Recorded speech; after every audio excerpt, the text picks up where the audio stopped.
Hello friends, आज देखेंगे topic rebellion in the country side. इससे पहले हमने देखा है rebellion in the towns.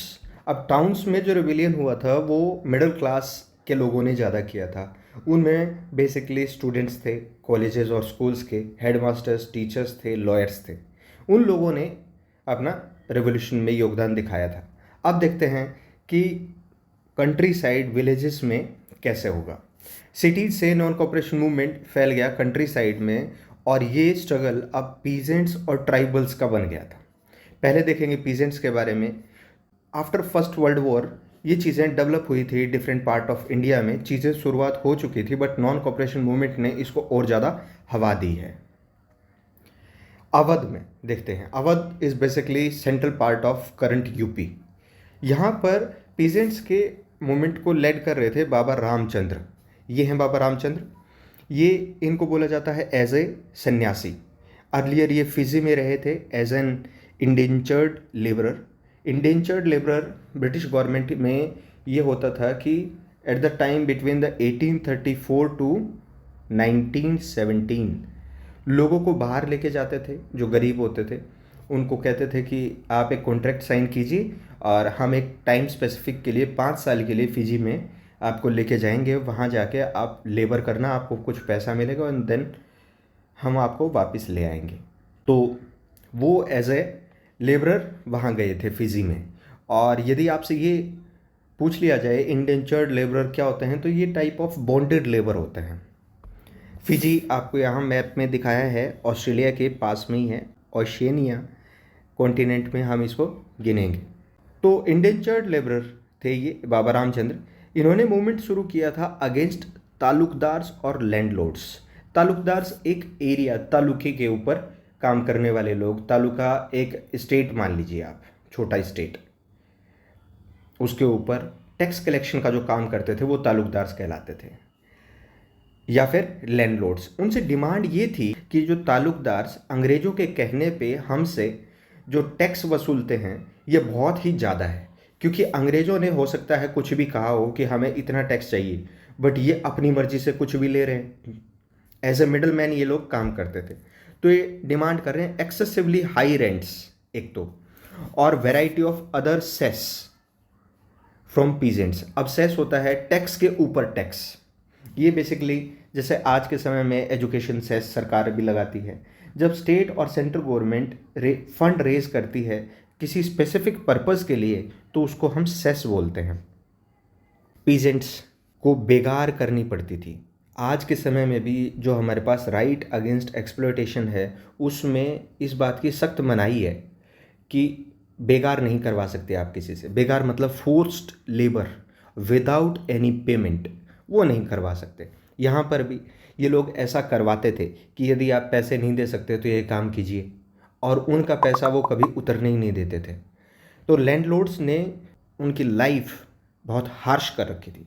Peasants बेगार करने को मजबूर थे, काम करने को मजबूर थे लैंडलॉर्ड्स के फार्म्स के ऊपर विदाउट एनी पेमेंट।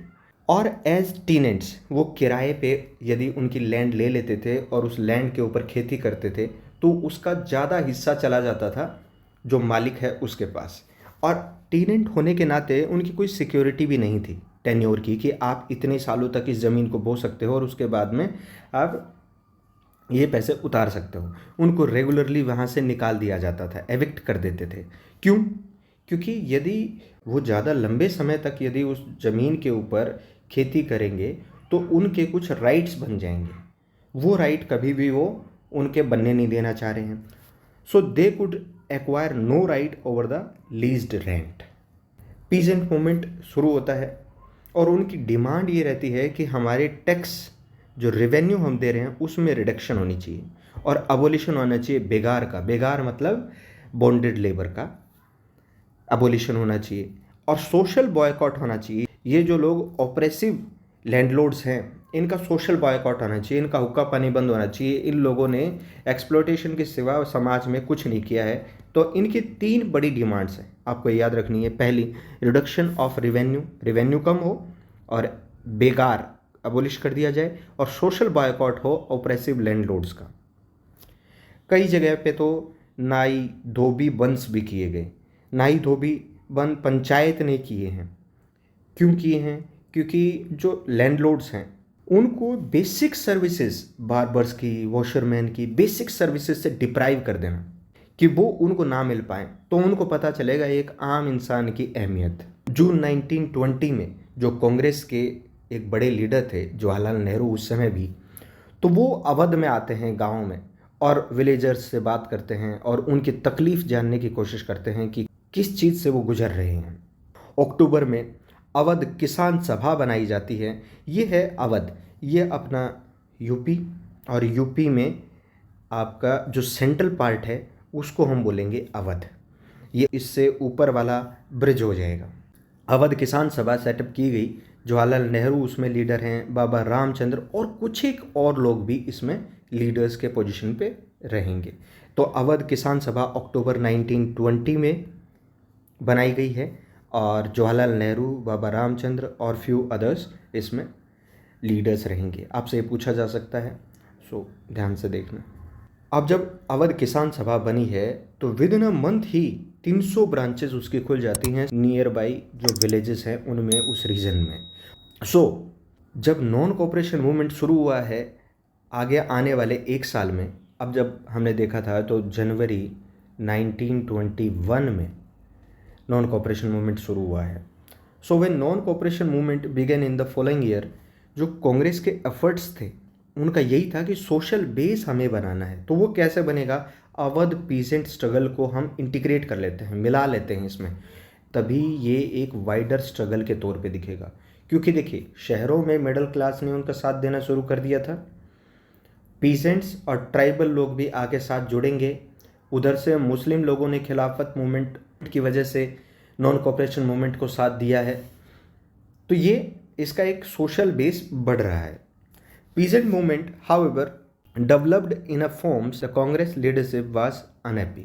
हालांकि जो पीजेंट मूवमेंट शुरू हुआ है वो ऐसे तौर तरीके अपना रहा है जिससे कि कांग्रेस लीडरशिप ज़्यादा खुश नहीं होती है। क्यों? क्योंकि 1921 में जब ये मूवमेंट शुरू हुआ है तो तालुकदार और मर्चेंट्स के ऊपर अटैक किया गया, बाजार्स को लूटा गया और जो भंडार थे अनाज के, ग्रेन होर्डिंग्स थे, उनको कब्जे में ले लिया गया। तो इनका एक वायलेंट तरीका देखने को सामने मिलेगा और non cooperation movement was basically depend on non violent principal.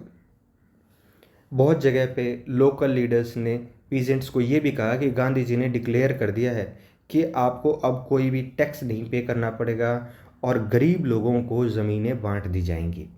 अपने बिहाफ पे ही कर दिया है, गांधी जी ने ऐसा कुछ कहा नहीं है। जब गांधी जी का नाम इन्होंने इन्वॉल्व किया है सारे एक्शंस और एस्पिरेशंस में, तो ये लोग चाहे अनचाहे कांग्रेस से जुड़ जाएंगे। फिर देखते हैं हम ट्राइबल पीजेंट्स के बारे में। Tribal peasants interpreted the message of Mahatma Gandhi and idea of Swaraj in a different या अनदर वे। क्योंकि हम जब स्वराज के बारे में पढ़ रहे थे तो हमने देखा था स्वराज के मायने, स्वराज के मीनिंग हर एक ग्रुप ऑफ पीपल के लिए अलग अलग हैं। तो यहाँ ट्राइबल पीजेंट्स के लिए अलग हैं। उनमें देखें तो गुडेम हिल्स, ये गुडेम हिल्स हैं आंध्र प्रदेश में, ये एरिया इसमें डिमार्केट किया है जो रेड से है। यहाँ पर मिलिटेंट गुरिल्ला मूवमेंट चलाया गया जो अर्ली 1920s में शुरू हुआ। मिलिटेंट मतलब कि वो आतंकित करते थे, लोगों को मारते थे, धमकाते थे, डराते थे। वो लोग कौन हैं? तो वो ब्रिटिश ऑफिशियल से रहेंगे, वहाँ के लोकल लोगों को ये परेशान नहीं कर रहे हैं। गुरिल्ला मतलब छिप के युद्ध करना। मिलिटेंट गुरिल्ला मूवमेंट चलाया था जिससे कि इन लोगों का खुद का भी कुछ बचाव हो सके। अब ये उनके सामने जाके लड़ेंगे तो इनके पास इतने इक्विपमेंट्स, हथियार नहीं है कि ये, और ना ही इनकी इतनी पॉपुलेशन थी कि ये जाके लड़ सकें। अंग्रेज़ों से ये छिप के युद्ध कर रहे थे। क्यों कर रहे थे वो जानते हैं। और ये भी एक फॉर्म ऑफ ऐसा स्ट्रगल था जो कांग्रेस अप्रूव नहीं करती है। जैसे कि और भी फॉरेस्ट रीजन्स में हो रहा था, यहाँ पर भी ऐसा ही हुआ कि कॉलोनियल गवर्नमेंट ने एक बड़ा हिस्सा फॉरेस्ट एरिया का क्लोज कर दिया था, उसको रिजर्व फॉरेस्ट कर दिया था कि यहाँ पर आना जाना जो ट्राइबल लोग हैं उनका बंद कर दिया जाए। लोगों से मना कर दिया गया था कि वो अपने जानवर वहाँ पर नहीं चरा सकते, वहाँ से अपना फ्यूल वुड, फ्रूट्स कलेक्ट नहीं कर सकते हैं। इस बात का गुस्सा लोगों के बीच में था जो लोग पहाड़ों में रहते थे। इससे न केवल उनके लाइवलीहुड इफेक्ट हुई थी, उनका जीवन इफेक्ट ही नहीं हुआ था, केवल उनके ट्रेडिशनल राइट्स को भी मना किया गया है। क्योंकि देखिए आज भी इंडियन गवर्नमेंट भी ट्राइबल कुछ एरियाज हैं उनमें लोगों की ट्रेसपासिंग के लिए मनाही है। और इस समय पे जब ये लोग लोगों से दूर रह रहे हैं, एक आइसोलेशन में रह रहे हैं, ये आम लोगों के कांटेक्ट में वैसे भी नहीं आना चाहते, तो भी इनके ट्रेडिशनल राइट्स जो ये सोचते थे कि जो भी चीज़ें दी गई हैं वो नेचर ने हमें दी हैं, वो इनके ट्रेडिशनल राइट्स को मना किया गया है। तो ये बड़े गुस्से में हैं। हद तो तब हो गई जब गवर्नमेंट ने इनको फोर्स किया कंट्रीब्यूट करने के लिए, बेगार फोर्स लेबर रोड बिल्डिंग के लिए। क्योंकि अगर मानो रेलवे का कंस्ट्रक्शन हो रहा है और रेलवे के कंस्ट्रक्शन में लकड़ी जाएगी और लकड़ी फॉरेस्ट से जा सकती है, फॉरेस्ट में जाने के लिए रोड चाहिए, रोड बनाने के लिए लोग चाहिए, और लोग थे यही ट्राइबल लोग, और इनको फोर्स किया गया कि आप विदाउट पेमेंट वर्क कीजिए और हम रोड बनाएंगे। तो ये लोगों ने मना कर दिया, यहाँ पहाड़ के लोगों ने रिवोल्ट कर दिया। और इनके लीडिंग पर्सन जो हैं वो बहुत इंटरेस्टिंग फिगर हैं। इनका नाम है एलूरी सीताराम राजू। ये इनकी पिक्चर है, आप रिजेंबल कर सकते हैं जो अभी थोड़े समय पहले एक मूवी आई है RRR, उसके जो रामचरण हैं वो इसी अवतार में आपको देखने को मिलते हैं। तो आप एक कोरिलेशन के लिए बता रहा हूँ। एलूरी सीताराम राजू क्लेम करते हैं कि उनके पास बहुत सारी स्पेशल पावर्स हैं, वो उनको बिल्कुल सटीक करेक्ट एस्ट्रोलॉजिकल प्रिडिक्शंस का पता होता है, वो लोगों को ठीक कर सकते हैं, और वो इवन बुलेट शॉट्स लगने के बाद भी सरवाइव कर सकते हैं। इवन जो लोग सीताराम राजू से प्रभावित थे, उनके साथी रेबल्स जो थे, उन्होंने यहाँ तक की घोषणा की है कि वो भगवान के अवतार हैं, द इनकारनेशन ऑफ गॉड हैं। राजू जब बात करते हैं ग्रेटनेस ऑफ महात्मा गांधी, तो वो ये बात ज़रूर उसमें शामिल करते हैं कि नॉन कोऑपरेशन मूवमेंट बहुत अच्छा मूवमेंट है, भारत को आज़ाद करवाने के लिए है, उनको उनका खुद का स्वराज मिलेगा और लोगों को खादी पहनना चाहिए और ड्रिंकिंग गिव अप कर देना चाहिए। बट नॉन कोऑपरेशन मूवमेंट में जो नॉन वायलेंट तरीका है वो उसको नहीं मानते हैं। उस सेम टाइम पे ही वो ये ऐसा बताते हैं कि इंडिया को आज़ाद करवाना है तो आपको यूज़ ऑफ फोर्स मस्ट है, नॉन वायलेंट तरीका उसमें कारगर नहीं हो सकता, नॉन वायलेंट तरीके से ऐसा करना संभव नहीं है। क्योंकि इनके पहले ही मिलिटेंट गोरिल्ला मूवमेंट है ये, और छिप के युद्ध करने में अब इन्होंने ज़्यादा रियलिटी देखी है वहाँ जंगल में रहते हुए कि इनको मार दिया जा रहा है, इनके साथियों को मार दिया जा रहा है, कोई पूछने वाला नहीं है। तो गुडेम रिबेल्स ने अटैक किया पुलिस स्टेशंस पे, ब्रिटिश ऑफिशियल्स को मारने के प्रयास किए हैं, मारे भी हैं, गोरिल्ला वारफेयर टेक्निक का इस्तेमाल किया है स्वराज को अचीव करने के लिए। और देखते ही देखते राजू को एक समय पे कैप्चर कर लिया जाता है और फांसी लटका दिया जाता है 1924 में। और समय के साथ वो एक वहाँ के लोकल या कल्चरल फोक हीरो के रूप में उभर के सामने आते हैं। आज भी एलूरी सीताराम राजू को ट्राइबल लोग पूजते हैं। अब नेक्स्ट टॉपिक इसी से रिलेटेड है, वो देखते हैं स्वराज इन द प्लांटेशंस। यहाँ प्लांटेशन, टी प्लांटेशन एरियाज़ के बारे में बात हो रही है। वर्कर्स अपनी अंडरस्टैंडिंग लगाते हैं महात्मा गांधी और नोशन ऑफ स्वराज का, सेम वही बात। प्लांटेशन वर्कर्स जो असम में थे, उनके लिए फ्रीडम का मतलब था कि वो अपनी मर्जी से एक कन्फाइंड स्पेस जो उनको दिया गया है उससे अंदर बाहर घूम सकें। जो उनको इनक्लोज्ड एरिया में कैद कर दिया गया है उससे वो अंदर बाहर घूम सकें। अंदर बाहर का मतलब है कि वो अपने विलेज से एक लिंक बना सकें। और उनको मना कैसे किया गया है, वो ऐसा चाह क्यों रहे हैं फ्रीडम? क्योंकि उन्होंने 1859 में अंग्रेजों ने एक लॉ पास किया था, इनलैंड इमिग्रेशन एक्ट। इसमें क्या होता था कि प्लांटेशन वर्कर्स को परमिशन नहीं होती थी कि वो जिस जगह पे काम कर रहे हैं, जो गार्डन्स में वो काम कर रहे हैं, उनको विदाउट परमिशन वो छोड़ सके। तो इनलैंड इमिग्रेशन एक्ट ऑफ 1859, इससे 3 सवाल बन सकते हैं। देखिए ये कब आया, किस बारे में है, प्लांटेशन वर्कर्स ऑफ असम के बारे में है, और इसमें क्या कानून था। तो not permitted to leave tea gardens without permission, ये तीनों ही सवाल बन सकते हैं।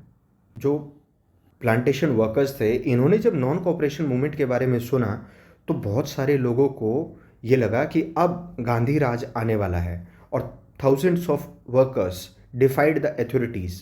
उन्होंने अथॉरिटीज़ के ऑर्डर्स को लेने से ही मना कर दिया और प्लांटेशन जो जगह थी वहाँ से छोड़ के वो भाग गए अपने घरों के तरफ। उनको लगा अब गांधी राज आने वाला है। Everyone would be given land in their own villages, और उससे ये होगा कि सबको उनके गांव में ही ज़मीनें मिल जाएंगी, वो वहीं पे प्रॉस्पेरस हो जाएंगे। हालांकि ये बड़ा दुखद है कि वो अपनी डेस्टिनेशन गांव में कभी भी नहीं पहुंच पाए, क्योंकि उस समय ये भी हो चुका था कि रेलवे और बोट जो हैं, शिप्स हैं, वो बंद कर दी गई थी कि ये जाने नहीं चाहिए वहाँ तक, और पुलिस ने उनको बाद में पकड़ लिया और ब्रूटली उनको पीटा गया।